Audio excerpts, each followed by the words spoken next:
Welcome to the Traveling Professors. I'm Professor Bob. And I'm Professor Sheri. And together we are the Traveling Professors. Welcome to show number 112B of the Traveling Professors. I know that a lot of you have been wondering when are Traveling Professors actually going to travel. Well, we are traveling in September and October, and we're going to be going to Ireland, Scotland, and Northern England. So this is an introduction to what we're going to be doing. So you will not have a regular show. I know that we should have we're going to be going into the baptistry there in Florence, but what we're going to have is we're going to do a show on our initial arrival in Ireland, and then when we go to Northern England, and then when we go to Scotland, and then when we come back from Ireland. So by the time that fourth one is finished, which is just kind of an explanation of what we're going to be seeing, we'll be back home and we can start going in and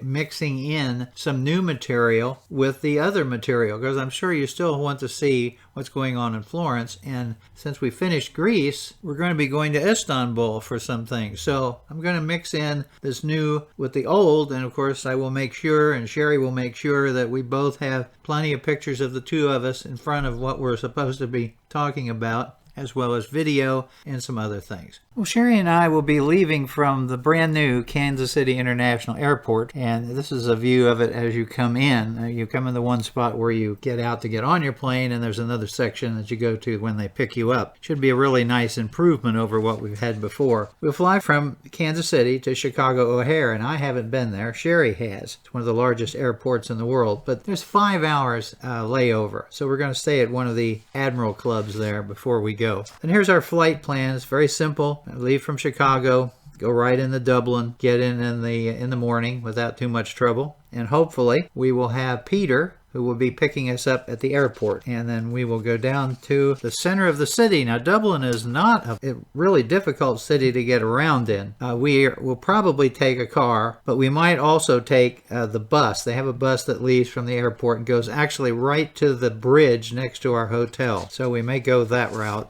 Here's our hotel, which is the Arlington Hotel, and I will tell you that hotels are very expensive in Ireland. Here's a view of it from across the river. It is incredibly centrally located. You cross the bridge to get to the side that I am on, and it's 2 blocks to Trinity College, where the Book of Kells is, and it's another half a block to where all of our excursions will be taking place from. We're hoping that we'll get a chance to see the Book of Kells, which you see on display here. If not, we will certainly be able to see the magnificent library. Peter says that the Book of Kells area is being renovated, so we may not be able to see that. After that, we'll take our shot to go down to the Guinness Brewery tour. Not that I'm really that interested in beer. I do like Guinness, but the main reason we're going down to Guinness is because it has the best view of the city at the observation room, where you get a chance to, after you finish your tour, where you can go in and drink your Guinness and enjoy the scenery. Hopefully, it will look like that. It could be really rainy. Now, you can walk around, as I said before, but they also have a really good tram system that's easy to operate. And so our first day, we'll probably go down and have dinner at the Arlington Hotel. They have Celtic dancing and music, as well as good food. But right across the river is one of the hot spots for Irish music and bars as well. Then the next day, we will be getting up and going to our tour. And the main area that we are heading to is New Grange. And New Grange is the Neolithic burial site, about the same time of Stonehenge. And they have completely renovated it. That's what they did over the period of COVID, and they did a lot of extra studies. So this has not been open to the people that go inside of it until this year, 2023. So when I made arrangements for a tour, we were just looking to at least see it. And immediately I was contacted by the tour guide people, and they said, we'll be going into it. They changed the itinerary to spend most of the day at New Grange and what is known as the Noath Valley, where there are other Neolithic sites that we'll be visiting. But if we get a chance to go inside, and I'm not sure how much we're going to be able to see, but this is what it looks like if you're inside on the longest day or the shortest day day of the year. It is spectacular, but it is a tomb, and they have all kinds of stuff from in there. Then, after we tour some other places, I think there's some Irish churches to see, and of course the other villages in the Nothe Valley will take up quite a bit of time. The next day, our third in Dublin, we'll be going to the same location to get another tour. This time we are heading to a variety of interesting places. One of the places we will stop is the Glens of Aitrim. This is used in as the Dark Hedges in the Game of Thrones. We will be driving through Northern Ireland, that is the northern part of Ireland, not Northern Ireland, which is part of the UK. We will then go to Carrick Reid Rope Bridge and see an ancient castle. I hope I can get across here. I'm not a real heights person, but as you can see from this picture, the cables are pretty high, and so that should allow that to be easy to do. Question is Sheri going to be able to do that with her bad hand? She fell 4 days before we left, and I've never seen a hand so badly bruised without having something broken in it, and she has a sore hip and a sore foot. She's getting better, and we will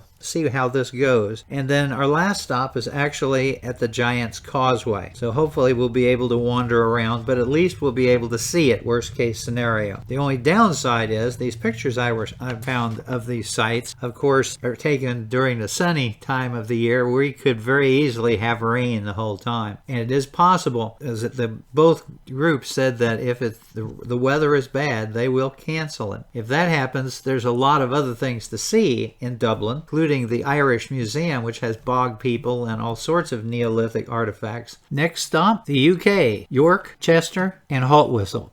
Sheri and I hope you enjoyed the tour. Please come by our YouTube channel at Bob Packett, and please subscribe and leave some comments. Thank you very much. I've been doing podcasting on history for over 15 years. I've got over 4,000 shows, and I've done CDs, which of course can be sent out as USBs. So if you would really like to get more on history for free, then come by my website, as you see here, historyaccordingtobob.com, and see what's there. So thank you very much again.